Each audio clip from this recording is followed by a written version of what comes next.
Hi ಸ್ನೇಹಿತರೆ, ಹೇಗಿದ್ದೀರಾ? ನಿಮಗೆ ಒಂದು ಪ್ರಶ್ನೆಯನ್ನು ಕೇಳ್ತೀನಿ. ನಮ್ಮ ಎರಡೂ ಕಣ್ಣುಗಳಿಂದ ನಾವು ಈ ಪ್ರಪಂಚವನ್ನು ನೋಡುತ್ತೇವೆ. ಆದರೆ ಕೆಲವರು ಹೇಳ್ತಾರೆ ಮನುಷ್ಯನಿಗೆ ಇನ್ನೊಂದು ಕಣ್ಣು ಕೂಡ ಇದೆ ಅಂತ. ಅದು ತೆರೆದರೆ ಭವಿಷ್ಯದ ಘಟನೆಗಳನ್ನು ಅರಿಯಬಹುದು, ಇತರರ ಭಾವನೆಗಳನ್ನು ಅರ್ಥ ಮಾಡಿಕೊಳ್ಬಹುದು, ಅಂತರಂಗದ ಶಕ್ತಿಯನ್ನು ಜಾಗೃತಿಗೊಳಿಸಬಹುದು ಮತ್ತು ಜೀವನವೇ ಸಂಪೂರ್ಣವಾಗಿ ಬದಲಾಗುತ್ತದೆ ಅಂತ. ಆ ಕಣ್ಣು ಯಾವುದು ಗೊತ್ತಾ? ಅದೇ ಮೂರನೇ ಕಣ್ಣು ಅಥವಾ ಥರ್ಡ್ ಐ. ಆದರೆ ಇದು ನಿಜವಾಗಿಯೂ ಇದೆಯಾ ಅಥವಾ ಕೇವಲ ಒಂದು ಆಧ್ಯಾತ್ಮಿಕ ಕಲ್ಪನೆನಾ? ಇವತ್ತಿನ ಈ ವಿಡಿಯೋದಲ್ಲಿ ವಿಜ್ಞಾನ, ಯೋಗ, ಧ್ಯಾನ ಮತ್ತು ಆಧ್ಯಾತ್ಮಿಕ ದೃಷ್ಟಿಕೋನದಿಂದ ಥರ್ಡ್ ಐ ರಹಸ್ಯವನ್ನ ತಿಳಿದುಕೊಳ್ಳೋಣ. ವಿಡಿಯೋ ತುಂಬಾ ಇಂಟ್ರೆಸ್ಟಿಂಗ್ ಆಗಿರುತ್ತೆ, ಆದ್ರಿಂದ ಎಲ್ಲೂ ಸ್ಕಿಪ್ ಮಾಡದೆ ವಿಡಿಯೋವನ್ನ ಕೊನೆಯವರೆಗೂ ನೋಡಿ. ಯಾಕಂದ್ರೆ ವಿಡಿಯೋದ ಕೊನೆಯಲ್ಲಿ ಥರ್ಡ್ ಐ ಆಕ್ಟಿವೇಶನ್ ಆಗ್ತಾ ಇದೆ ಎಂಬುವಂತಹ 7 ಪ್ರಮುಖ ಲಕ್ಷಣಗಳನ್ನು ತಿಳಿಸಿದ್ದೇನೆ. ಅವುಗಳಲ್ಲಿ ಕೆಲವು ಲಕ್ಷಣಗಳು ಈಗಾಗಲೇ ನಿಮ್ಮಲ್ಲಿ ಕೂಡ ಇರಬಹುದು. ಸುಮಾರು 2500 ವರ್ಷಗಳ ಹಿಂದೆ ಹಿಮಾಲಯದಲ್ಲಿ ಧ್ಯಾನ ಮಾಡುತ್ತಿದ್ದ ಒಬ್ಬ ಯೋಗಿಗೆ ವಿಚಿತ್ರವಾದ ಅನುಭವವಾಯಿತು. ಅವನು ಕಣ್ಣು ಮುಚ್ಚಿದ್ದರೂ ಬೆಳಕು ಅನ್ನೋದು ನೋಡುತ್ತಿದ್ದನು. ಯಾರು ಮಾತನಾಡದಿದ್ದರೂ ಕೆಲವು ಉತ್ತರಗಳನ್ನೋದು ಒಳಗಿನಿಂದ ಬರುತ್ತಿದ್ದವು. ಕೆಲವೊಮ್ಮೆ ನಡೆಯುವ ಘಟನೆಗಳು ಮುಂಚಿತವಾಗಿಯೇ ಅವನಿಗೆ ಗೊತ್ತಾಗುತ್ತಿತ್ತು. ಜನರು ಅವನನ್ನ ಕೇಳಿದರು, ನೀನು ಇದನ್ನೆಲ್ಲ ಹೇಗೆ ತಿಳಿಯುತ್ತಿದ್ದೀಯಾ ಅಂತ. ಆಗ ಅವನು ಹೇಳಿದ, ನಾನು ಹೊರಗಿನ ಕಣ್ಣುಗಳಿಂದ ನೋಡುತ್ತಿಲ್ಲ, ಒಳಗಿನ ಕಣ್ಣು ತೆರೆದಿದೆ ಎಂದು. ಇಲ್ಲಿಂದಲೇ ಥರ್ಡ್ ಐ ಬಗ್ಗೆ ಜನರಲ್ಲಿ ಕುತೂಹಲ ಶುರುವಾಯಿತು. ಹಾಗಿದ್ದಾಗ ಈ ಥರ್ಡ್ ಐ ಅಂದ್ರೆ ಏನೋ? ಮೊದಲಿಗೆ ಒಂದು ವಿಷಯವನ್ನ ನಾವು ಅರ್ಥ ಮಾಡ್ಕೊಳ್ಬೇಕು. ಥರ್ಡ್ ಐ ಅಂದ್ರೆ ನಮ್ಮ ಹಣೆಯ ಮೇಲೆ ಮತ್ತೊಂದು ಭೌತಿಕ ಕಣ್ಣು ಬೆಳೆಯುವುದಲ್ಲ. ಇದು ಒಂದು ಚೇತನವಾದಂತಹ ಸ್ಥಿತಿ, ಒಂದು ಉನ್ನತ ಮಟ್ಟದ ಜಾಗೃತಿ. ಯೋಗದಲ್ಲಿ ಇದನ್ನ ಆಜ್ಞಾಚಕ್ರ ಎಂದು ಕರೆಯುತ್ತಾರೆ. ಇದು 2 ಭ್ರೂಗಳ ಮಧ್ಯಭಾಗದಲ್ಲಿ ಇದೆ ಎಂದು ಹೇಳಲಾಗುತ್ತದೆ. ಆಧ್ಯಾತ್ಮಿಕ ಗುರುಗಳ ಪ್ರಕಾರ ಇದು ಅಂತಃಪ್ರಜ್ಞೆಯ ಕೇಂದ್ರ ಅಂತ ಕರೆಯುತ್ತಾರೆ. ಅಂದ್ರೆ ಸಾಮಾನ್ಯ ಕಣ್ಣುಗಳು ಕಾಣದಿರುವುದನ್ನ ಅರ್ಥ ಮಾಡಿಕೊಳ್ಳುವ ಸಾಮರ್ಥ್ಯ ಇದಕ್ಕೆ ಇರುತ್ತೆ ಅಂತ. ನೀವು ಯಾವಾಗ್ಲಾದ್ರೂ ಯಾರಾದರೂ ಕರೆ ಮಾಡ್ತಾರೆ ಎಂದು ಯೋಚಿಸಿದ ತಕ್ಷಣ ಅವರ ಕಾಲ್ ಬಂದಿದೆಯಾ ನಿಮಗೆ? ಅಥವಾ ಯಾವುದೋ ಘಟನೆ ನಡೆಯುತ್ತದೆ ಎಂಬ ಭಾವನೆ ಮುಂಚಿತವಾಗಿ ಬಂದಿದ್ರೆ ಆಗ ಕಾಮೆಂಟ್ ನಲ್ಲಿ ಎಸ್ ಎಂದು ಬರೆಯಿರಿ. ಇನ್ನ ಥರ್ಡ್ ಐ ಬಗ್ಗೆ ಸೈನ್ಸ್ ಏನ್ ಹೇಳುತ್ತೋ ನೋಡೋಣ. ವಿಜ್ಞಾನಿಗಳು ಥರ್ಡ್ ಐ ಎಂಬ ಪದವನ್ನ ಬಳಸುವುದಿಲ್ಲ, ಆದ್ರೆ ಅವರು ಒಂದು ಪ್ರಮುಖ ಅಂಗವನ್ನ ಗುರುತಿಸಿದ್ದಾರೆ. ಅದೇ ಪೀನಿಯಲ್ ಗ್ಲ್ಯಾಂಡ್. ಇದು ಮೆದುಳಿನ ಮಧ್ಯಭಾಗದಲ್ಲಿರುವಂತಹ ಚಿಕ್ಕ ಗ್ರಂಥಿ. ಅಕ್ಕಿ ಕಾಳಿನಷ್ಟು ಗಾತ್ರ, ಆದ್ರೆ ಅತ್ಯಂತ ಆಸಕ್ತಿದಾಯಕ ಕೆಲಸ ಮಾಡುತ್ತದೆ. ಇದು ಮೆಲಟೋನಿನ್ ಹಾರ್ಮೋನ್ ಅನ್ನು ಉತ್ಪಾದಿಸುತ್ತದೆ. ಈ ಹಾರ್ಮೋನ್ ನಮ್ಮ ನಿದ್ರೆ ಮತ್ತು ಜಾಗೃತಿಯ ಚಕ್ರವನ್ನು ನಿಯಂತ್ರಿಸುತ್ತದೆ. ಕೆಲವು ಸಂಶೋಧಕರು ಪೀನಿಯಲ್ ಗ್ಲ್ಯಾಂಡ್ ಮತ್ತು ಆಧ್ಯಾತ್ಮಿಕ ಅನುಭವಗಳ ನಡುವೆ ಸಂಬಂಧ ಇರಬಹುದು ಎಂದು ಚರ್ಚಿಸಿದ್ದಾರೆ. ಅದಕ್ಕಾಗಿ ಹಲವಾರು ಯೋಗಿಗಳು ಪೀನಿಯಲ್ ಗ್ಲ್ಯಾಂಡ್ ಅನ್ನ ಥರ್ಡ್ ಐ ಜೊತೆ ಸಂಪರ್ಕಿಸುತ್ತಾರೆ. ಆದರೆ ಹಲವರು ಆಧ್ಯಾತ್ಮಿಕ ಪರಂಪರೆಗಳು ಪೀನಿಯಲ್ ಗ್ಲ್ಯಾಂಡ್ ಕೇವಲ ಒಂದು ಗ್ರಂಥಿಯಲ್ಲ, ಇದು ದೈವಿಕ ಜ್ಞಾನಕ್ಕೆ ಬಾಗಿಲು ಅಂತ ಹೇಳ್ತಾರೆ. ಇದರಲ್ಲಿ ಎಷ್ಟು ಸತ್ಯವಿದೆ ಮುಂದೆ ನೋಡ್ತಾ ಹೋಗೋಣ. ಇನ್ನು ಆಧ್ಯಾತ್ಮಿಕ ದೃಷ್ಟಿಕೋನದಿಂದ ನೋಡೋದಾದ್ರೆ ಹಿಂದೂ ಧರ್ಮ, ಬೌದ್ಧ ಧರ್ಮ ಮತ್ತು ಯೋಗಶಾಸ್ತ್ರಗಳಲ್ಲಿ ಥರ್ಡ್ ಐಗೆ ವಿಶೇಷವಾದಂತಹ ಸ್ಥಾನ ಇದೆ. ಶಿವನ ಮೂರನೇ ಕಣ್ಣಿನ ಬಗ್ಗೆ ನೀವು ಕೇಳಿರಬಹುದು. ಅದು ಕೇವಲ ವಿನಾಶದ ಸಂಕೇತವಲ್ಲ, ಅದು ಜ್ಞಾನದ ಸಂಕೇತ, ಅಜ್ಞಾನವನ್ನ ಸುಡುವಂತಹ ಸಂಕೇತ, ಭ್ರಮೆಯನ್ನ ದೂರ ಮಾಡುವಂತಹ ಒಂದು ಬೆಳಕು. ಥರ್ಡ್ ಐ ಜಾಗೃತವಾದಾಗ ನೀವು ಪ್ರಪಂಚವನ್ನ ಬೇರೆ ದೃಷ್ಟಿಯಿಂದ ನೋಡಲು ಆರಂಭಿಸುತ್ತೀರಿ ಎಂದು ಹೇಳಲಾಗುತ್ತದೆ. ಇವಾಗ ಎಲ್ಲರೂ ಕಾಯುತ್ತಿರುವಂತಹ ವಿಷಯ, ಥರ್ಡ್ ಐ ಜಾಗೃತವಾಗುತ್ತಿರುವ ಕೆಲವು ಸಾಮಾನ್ಯವಾದಂತಹ ಲಕ್ಷಣಗಳು ಏನು ಅಂತ ತಿಳಿದುಕೊಳ್ಳೋಣ. ಮೊದಲನೇದು, ಇಂಟ್ಯೂಷನ್ ಅನ್ನೋದು ಹೆಚ್ಚಾಗುತ್ತೆ. ಒಳಗಿನಿಂದ ಬರುವಂತಹ ಭಾವನೆಗಳು ಹೆಚ್ಚು ಸರಿಯಾಗಿರ್ತವೆ. ಎರಡನೇದು, ಕನಸುಗಳು ಸ್ಪಷ್ಟವಾಗಿರುವುದು, ಬಹಳ ಜೀವಂತ ಕನಸುಗಳು. ಕೆಲವು ಕನಸುಗಳ ನಂತರ ನಿಜವಾಗುತ್ತಿರುವಂತಹ ಅನುಭವವಾಗ್ತದೆ. ಮೂರನೇದು, ನೆತ್ತಿಯಲ್ಲಿ ಒತ್ತಡ, ಭ್ರೂಗಳ ಮಧ್ಯದಲ್ಲಿ ಸಣ್ಣ ಒತ್ತಡ ಅಥವಾ ಕಂಪನ ಅನ್ನೋದು ಶುರುವಾಗುತ್ತೆ. ನಾಲ್ಕನೇದು, ಧ್ಯಾನದಲ್ಲಿ ಬೆಳಕು ಕಾಣುವುದು, ಕಣ್ಣು ಮುಚ್ಚಿದಾಗ ಬೆಳಕು ಅಥವಾ ಬಣ್ಣಗಳ ಅನುಭವ ನಿಮಗಾಗ್ತದೆ. ಐದನೇದು, ಏಕಾಗ್ರತೆ ಅನ್ನೋದು ಹೆಚ್ಚಾಗ್ತದೆ, ಮನಸ್ಸು ಹೆಚ್ಚು ಸ್ಥಿರವಾಗಿರ್ತದೆ. ಆರನೇದು, ಆತ್ಮಾವಲೋಕನ ಹೆಚ್ಚಾಗುತ್ತದೆ, ಸ್ವತಃ ನಿಮ್ಮ ಬಗ್ಗೆ ನೀವು ಆಳವಾಗಿ ಯೋಚಿಸುವುದು.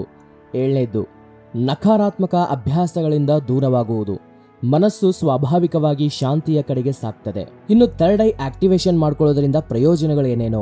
ಹಲವರು ಅನುಭವಿಸುವಂತಹ ಕೆಲವು ಲಾಭಗಳು ಅಂದ್ರೆ ಉತ್ತಮ ಏಕಾಗ್ರತೆ, ಉತ್ತಮ ನಿರ್ಧಾರದ ಸಾಮರ್ಥ್ಯ, ಹೆಚ್ಚಿನ ಆತ್ಮವಿಶ್ವಾಸ, ಭಯ ಕಡಿಮೆಯಾಗುವುದು, ಆಂತರಿಕ ಶಾಂತಿ, ಧ್ಯಾನದಲ್ಲಿ ಆಳವಾಗಿ ಅನುಭವ, ಸ್ವತಃ ತಮ್ಮನ್ನ ತಾವು ಹೆಚ್ಚು ಅರ್ಥ ಮಾಡಿಕೊಳ್ಳುವುದು.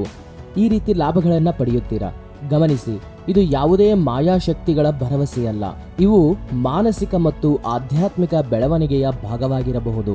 ಇನ್ನ ಥರ್ಡ್ ಐ ಧ್ಯಾನ ಮಾಡಬೇಕಾದ್ರೆ ತುಂಬಾ ಜನ ಮಾಡುವಂತಹ ಕೆಲವೊಂದಿಷ್ಟು ತಪ್ಪುಗಳು ಏನು ಅಂದ್ರೆ, ಇಲ್ಲಿ ಹೆಚ್ಚಿನ ಜನರು ಈ ರೀತಿ ತಪ್ಪುಗಳನ್ನ ಮಾಡ್ತಾ ಇರ್ತಾರೆ. ಮೊದಲನೇದ್ದು, ಒಂದೇ ದಿನದಲ್ಲಿ ಥರ್ಡ್ ಐ ತೆರಿಬೇಕು ಎನ್ನುವಂತಹ ಹಂಬಲ ಇರ್ತದೆ. ಎರಡನೇದು, ಯೂಟ್ಯೂಬ್ನಲ್ಲಿ ವಿಡಿಯೋವನ್ನ ನೋಡಿದ ಪ್ರತಿಯೊಂದು ಟೆಕ್ನಿಕ್ ಅನ್ನ ಪ್ರಯತ್ನಿಸ್ತಾರೆ. ಇನ್ನ ಮೂರನೇ ತಪ್ಪು, ಧ್ಯಾನಕ್ಕಿಂತ ಫಲಿತಾಂಶದ ಮೇಲೆ ಹೆಚ್ಚು ಗಮನವನ್ನ ಕೊಡ್ತಾರೆ. ಇನ್ನ ನಾಲ್ಕನೇ ತಪ್ಪು, ಭಯಾನಕ ಅನುಭವಗಳನ್ನ ಥರ್ಡ್ ಐ ಎಂದು ಭಾವಿಸುತ್ತಾರೆ. ಇನ್ನ ಐದನೇ ತಪ್ಪು, ಜೀವನ ಶೈಲಿಯನ್ನ ಬದಲಾಯಿಸದೆ ಆಧ್ಯಾತ್ಮಿಕ ಬೆಳವಣಿಗೆಯನ್ನ ನಿರೀಕ್ಷಿಸುತ್ತಾರೆ. ಇದನ್ನ ಎಕ್ಸಾಂಪಲ್ ರೂಪದಲ್ಲಿ ಹೇಳೋದಾದ್ರೆ, ಒಬ್ಬ ವಿದ್ಯಾರ್ಥಿ ಪ್ರತಿದಿನ ಹೊಸ ಹೊಸ ಥರ್ಡ್ ಐ ವಿಡಿಯೋಗಳನ್ನ ನೋಡ್ತಿದ್ದ. ಒಂದು ಸಾರಿ ಒಂದು ಟೆಕ್ನಿಕ್ ಅನ್ನ, ಮತ್ತೊಂದು ಸಾರಿ ಇನ್ನೊಂದು ಬೇರೆ ಟೆಕ್ನಿಕ್ ಅನ್ನ ಈ ರೀತಿ ಮಾಡ್ತಾ ಇದ್ದ. 6 ತಿಂಗಳು ಕಳೆದರೂ ಕೂಡ ಫಲಿತಾಂಶ ಅನ್ನೋದು ಇರಲಿಲ್ಲ. ನಂತರ ಒಬ್ಬ ಗುರುವಿನ ಹತ್ರ ಹೋಗಿ ಕೇಳಿದ. ಆ ಗುರು ಅವನಿಗೆ ಹೇಳಿದ್ರು, ತಂತ್ರ ಬದಲಾಯಿಸುವುದನ್ನ ನಿಲ್ಲಿಸು, ನಿನ್ನ ಮನಸ್ಸನ್ನ ಸ್ಥಿರಗೊಳಿಸು. ಅವಾಗ ಅವನು ಕೇವಲ 20 ನಿಮಿಷ ಧ್ಯಾನವನ್ನ ನಿರಂತರವಾಗಿ ಪ್ರಾರಂಭಿಸಿದನು. ಕೆಲವು ತಿಂಗಳುಗಳ ನಂತರ ಅವನ ಜೀವನದಲ್ಲಿ ದೊಡ್ಡ ಬದಲಾವಣೆಗಳು ಅನ್ನೋದು ಆರಂಭವಾಯಿತು. ಇದರಿಂದ ನಾವು ತಿಳ್ಕೋಬೇಕಾಗಿರೋದೇನೆಂದ್ರೆ, consistency is more powerful than intensity. ಸರಳ ದಿನನಿತ್ಯದ ಅಭ್ಯಾಸಗಳು.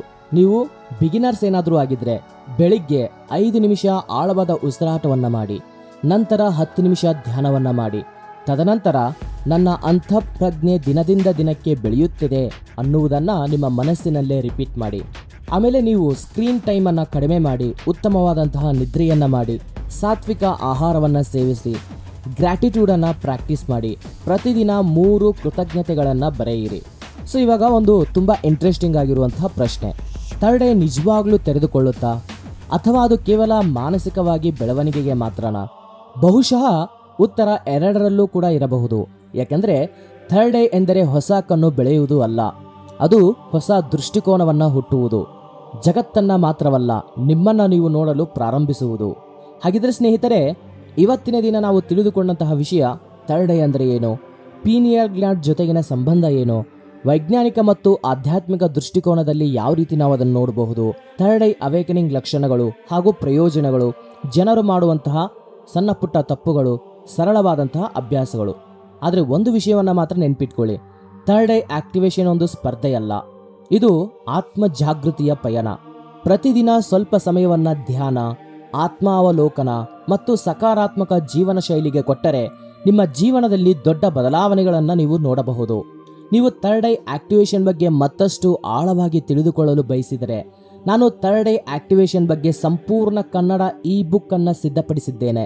ಇದರಲ್ಲಿ ಸ್ಟೆಪ್ ಬೈ ಸ್ಟೆಪ್ ಟೆಕ್ನಿಕ್ಸ್ ಇರ್ಬೋದು, ಪವರ್ಫುಲ್ ಮೆಡಿಟೇಷನ್ ಮೆಥಡ್ಸ್ ಇರ್ಬೋದು, ಚಕ್ರ ಆಕ್ಟಿವೇಶನ್ ಪ್ರಾಕ್ಟೀಸ್ ಇರ್ಬೋದು, ಡೈಲಿ ಎಕ್ಸಸೈಸ್ ಇರ್ಬೋದು, ಅಫರ್ಮೇಷನ್ಸ್ ಇರ್ಬೋದು, ಬಿಗಿನರ್ಸ್ ಟು ಅಡ್ವಾನ್ಸ್ ಗೈಡೆನ್ಸ್ ಎಲ್ಲವೂ ಕೂಡ ಸರಳ ಕನ್ನಡದಲ್ಲಿ ಇದೆ. ಈ ಇ ಬುಕ್ ಬೆಲೆ ಕೇವಲ 99 ರೂಪಾಯಿ ಮಾತ್ರ. ಆಸಕ್ತಿ ಇದ್ದವರು ಕೆಳಗೆ ಡಿಸ್ಕ್ರಿಪ್ಷನ್ ಅಲ್ಲಿ ಅಥವಾ ವಾಟ್ಸಪ್ ಲಿಂಕ್ ಮೂಲಕ ಈ ಪುಸ್ತಕವನ್ನ ನೀವು PDF ರೂಪದಲ್ಲಿ ಪಡೆಯಬಹುದು. ಇವತ್ತಿನ ಈ ವಿಡಿಯೋ ನಿಮಗೆ ಸ್ವಲ್ಪನಾದರೂ ಸಹಾಯವಾಗಿದ್ರೆ ಈ ವಿಡಿಯೋಗೆ ಲೈಕ್ ಮಾಡಿ, ನಿಮ್ಮ ಅನುಭವವನ್ನ ಕಾಮೆಂಟ್ ನಲ್ಲಿ ಹಂಚಿಕೊಳ್ಳಿ ಮತ್ತು spirituality, meditation, law of attraction ಹಾಗೂ ಮೈಂಡ್ ಪವರ್ ಕುರಿತು ಮತ್ತಷ್ಟು ವಿಡಿಯೋಗಳಿಗಾಗಿ ನಮ್ಮ ಚಾನಲ್ ಅನ್ನ ಸಬ್ಸ್ಕ್ರೈಬ್ ಮಾಡ್ಕೊಳ್ಳಿ.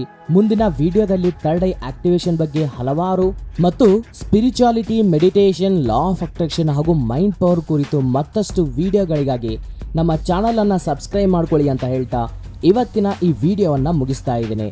ಮತ್ತೊಂದು ಹೊಸ ಟಾಪಿಕ್ ಜೊತೆ ನಿಮ್ಮ ಮುಂದೆ ಇರ್ತೀನಿ, ನಿಮ್ಮ ಸಹೋದರ.